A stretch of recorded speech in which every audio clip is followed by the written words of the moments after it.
Oh ça, intérêt de belle-mère à part. Que te semble à toi de cette personne? Ce qui m'en semble. Oui, de son air, de sa taille, de sa beauté, de son esprit. Là. Oui, mais encore. À vous en parler franchement, je ne l'ai pas trouvé ici ce que je l'avais cru.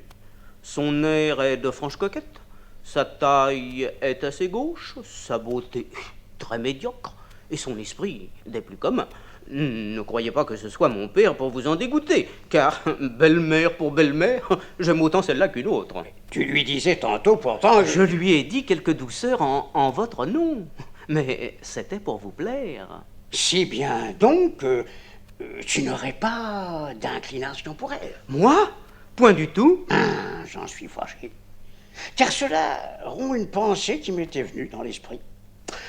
J'ai fait, en la voyant ici, réflexion sur mon âge. Et j'ai songé qu'on pourra trouver hardir de me voir marié à une si jeune personne. Cette considération m'en faisait quitter le dessein, et comme je l'ai fait demander et que je suis pour elle engagé de parole, je te l'aurais donné sans l'aversion que tu témoignes. À moi? À toi?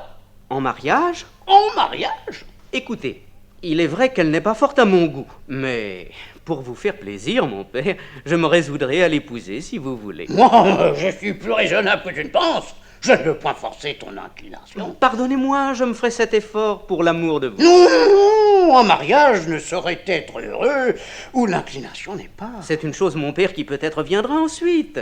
Et l'on dit que l'amour est souvent un fruit du mariage. Non, du côté de l'homme, on ne doit point risquer l'affaire. Et ce sont des suites fâcheuses où je n'ai garde d'homme commettre. Si tu avais senti quelque inclination pour elle, à la bonne heure, je t'aurais fait épouser, au lieu de moi. Mais cela n'étant pas, je suivrai mon premier destin, je l'épouserai moi-même. Eh bien, mon père, puisque les choses sont ainsi, il faut vous découvrir mon cœur. Il faut vous révéler notre secret. La vérité est que je l'aime, depuis un jour que je la vis dans une promenade. Que mon dessein était tantôt de vous la demander pour femme, et que rien ne m'a retenu que la déclaration de vos sentiments et la crainte de vous déplaire. Lui avez-vous rendu visite? Oui, mon père. Beaucoup de fois? Assez pour le temps qu'il y a. Vous a-t-on bien reçu? Fort bien, mais sans savoir qui j'étais. Et c'est ce qui a fait tantôt la surprise de Marianne. Lui avez-vous déclaré votre passion et le dessein où vous étiez de l'épouser? Sans doute. Et même j'en avais fait à sa mère quelque peu d'ouverture. A-t-elle écouté pour sa fille votre proposition? Oui, fort civilement. Et la fille correspond-elle fort à votre amour? Si j'en dois croire les apparences, je me persuade, mon père, qu'elle a quelque bonté pour moi. Je suis bien aise d'avoir appris un tel secret. Voilà justement ce que je demandais. Ossus, mon fils, savez-vous ce qu'il y a? C'est qu'il faut songer, s'il vous plaît, à vous défaire de votre amour, à cesser toutes vos poursuites auprès d'une personne que je prétends pour moi, et à vous marier dans peu avec celle qu'on vous destine. Oui, mon père, c'est ainsi que vous me jouez. Eh bien, puisque les choses en sont venues là, je vous déclare, moi, que je ne quitterai point la passion que j'ai pour Marianne, qu'il n'y a point d'extrémité où je ne m'abandonne pour vous disputer sa conquête, et que si vous avez pour vous le consentement d'une mère, j'aurai d'autres secours peut-être qui combattront pour moi. Comment, Pandare?